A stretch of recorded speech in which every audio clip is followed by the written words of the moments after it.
সুজির রসগোল্লা কথাটা হয়তো অনেকেই শুনে মনে করছেন সুজি দিয়ে আবার রসগোল্লা হয় নাকি। অবশ্যই সুজি দিয়েও কিন্তু নরম তুলতুলে রসগোল্লা তৈরি করে নেওয়া যায়। আসসালামু আলাইকুম, I am chef Sumaiya. Welcome to রানাসা শম্পা কুকিং রেসিপি।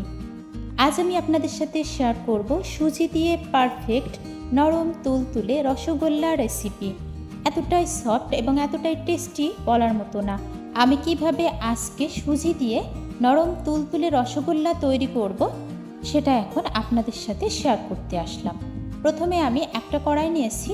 কড়াইয়ে ছোট্ট একটা বাটির আমি 2 বাটি পরিমাণ চিনি দিয়ে নেব। আর 2 বাটি চিনির জন্য আমি 4 বাটি পরিমাণ পানি মেপে দেব।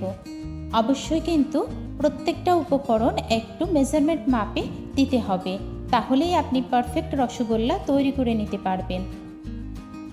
4 বাটি পানি আমি দিয়ে নিয়েছি 2 বাটি চিনির জন্য। এবার আমি পানির সাথে চিনিটাকে মিশিয়ে নিচ্ছি। একটা এলাচ আমি থেতো করে নিয়েছি, সেই থেতো করে নেওয়া এলাচটা দিয়ে নেব সুন্দর একটা ফ্লেভারের জন্য। আর যে কোনো মিষ্টি তৈরি করতে বা শিরা তৈরি করতে যদি একটা এলাচ দেওয়া যায় তার ফ্লেভারটা কিন্তু জাস্ট অসাধারণ লাগে। আর এই চিনি শিরাটাকে আমি 10 মিনিটের মতো জাল করে নেব। খুব দারুণভাবে বলক উঠতে শুরু করেছে চিনি শিরা থেকে। খুব বেশি গাঢ় বা খুব বেশি পাতলা করা যাবে না। কনসিস্টেন্সিটা এরকম হলে চুলাটি অফ করে আমি একটা ঢাকনা দিয়ে ঢেকে রেখে দেব। যেহেতু আমি রসগোল্লা তৈরি করব, এর জন্য কিন্তু আগে আমার এই চিনি শিরাটা তৈরি করে নিতে হবে। আমি সেটাই তৈরি করে নিলাম। এটাকে এখন আমি রেখে চলে যাব মিষ্টি তৈরির জন্য। মিষ্টি তৈরির জন্য একটা কড়াই নিয়েছি। কড়াইয়ে আমি দিয়ে নেব 2 বাটি পরিমাণ সুজি। আর 2 বাটি সুজির জন্য আমি 4 বাটি পরিমাণ লিকুইড দুধ দিয়ে নেব। লিকুইড দুধটা আমি আগে থেকেই কিন্তু জাল করে নিয়েছি। অবশ্যই চেষ্টা করবেন আপনারাও লিকুইড দুধটা জাল করে নেওয়ার জন্য। আপনারা যারা আমার রেসিপিটি দেখতেছেন কিন্তু এখনও লাইক দেন নাই, আমার রেসিপিটির কোনো অংশ যদি ভালো লেগে থাকে অবশ্যই একটা লাইক দিয়ে দেবেন, কারণ আপনাদের একটা লাইক আমার ভিডিওটা শেয়ারের জন্য কাজ করবে। দিয়ে দিচ্ছি 2 চা চামচ পরিমাণ চিনি। চিনির পরিমাণটা বেশি দেওয়ার দরকার নেই, আমি যেহেতু চিনি শিরার মধ্যে মিষ্টিটা তৈরি করব। এটাকে আমি খুব ভালোভাবে মিশিয়ে নিলাম। আর অফ ক্যামেরাতে আমি আরও 2 বাটি পরিমাণ দুধ দিয়ে নিয়েছি। দিয়ে দিচ্ছি 3 থেকে 4 টেবিল চামচের মতো গুঁড়া দুধ। অবশ্যই গুঁড়া দুধটা দিলে এর টেস্ট আরও বেশি ভালো আসবে।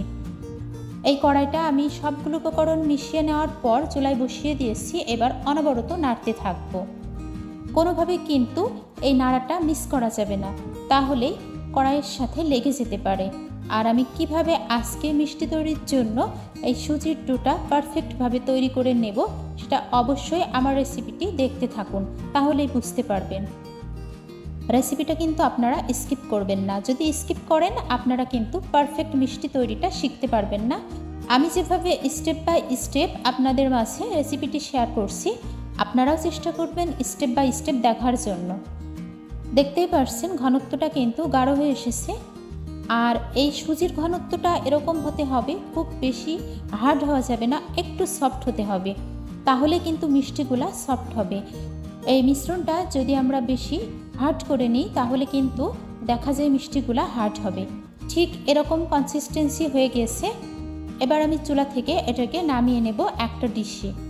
ডিশের সাথে যেন না লেগে যায় তার জন্য আমি একটু তেল লাগিয়ে নিচ্ছি।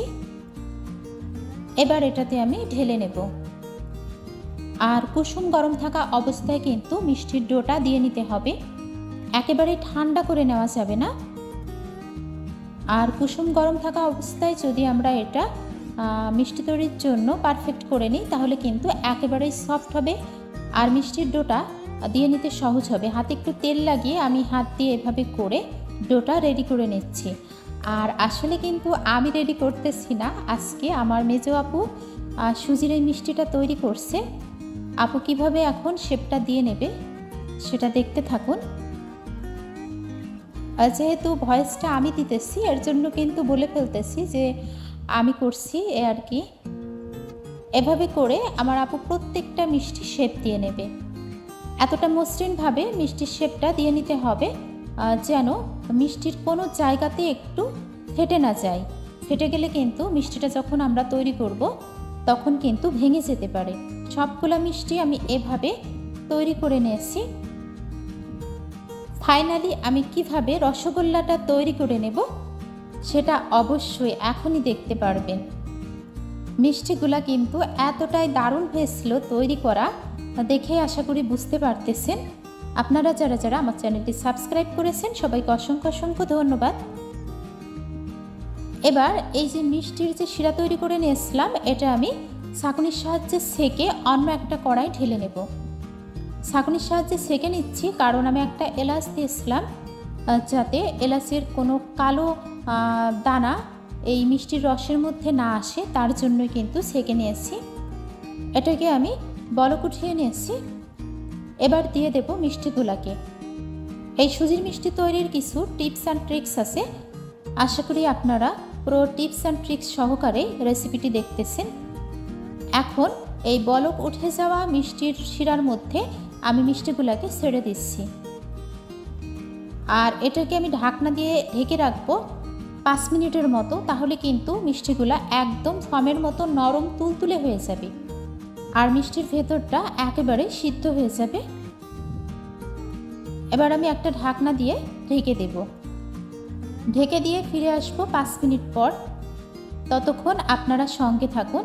আর ঢাকনা দিয়ে ঢেকে কত দারুণভাবে মিষ্টিগুলা ফুটতেছে সেটা দেখতে পাচ্ছেন। আমি ঢাকনা উঠিয়ে নিয়েছি। এভাবে করে ঢাকনা দিয়ে ঢেকে ঢেকে কিন্তু 10 মিনিটের মতো এটাকে জাল করে নিতে হবে। আর 10 মিনিটের বেশি জাল করলে মিষ্টিগুলা অতিরিক্ত কুক হয়ে যাবে, তাহলে কিন্তু ভেঙে যাবে। আর কড়াই কোনো রকম কোনো কিছু দিয়ে স্প্যাচুলার দিয়ে নাড়া যাবে না, কড়াই এভাবে ঘুরিয়ে নিতে হবে।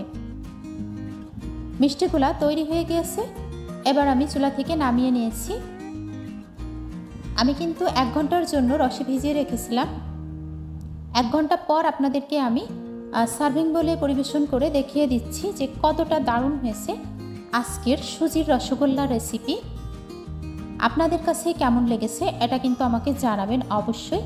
আর আপনারা কারা কারা সুজি দিয়ে রসগোল্লা তৈরি করে খেয়েছেন বাসায় সেটাও কিন্তু জানাতে ভুলবেন না। এতটাই সফট এবং এতটাই মজাদার হয়েছিল, আসলে আপনারা বাসাতে একবার তৈরি করলে বুঝতে পারবেন। এটা যে সুজি দিয়ে তৈরি করা হয়েছিল, যে কাউকে দিলে এটা কিন্তু বুঝতে পারবে না। সঙ্গে থাকার জন্য সবাইকে অসংখ্য অসংখ্য ধন্যবাদ। সবাই ভালো থাকবেন, সুস্থ থাকবেন। ফিরে আসবো ইনশাআল্লাহ আবারও নেক্সট কোনো রেসিপি নিয়ে। আসসালামু আলাইকুম, আল্লাহ হাফিজ। Thanks for watching. দয়া করে খাবার নষ্ট করবেন না, প্লিজ ডোন্ট ওয়েস্ট ফুড।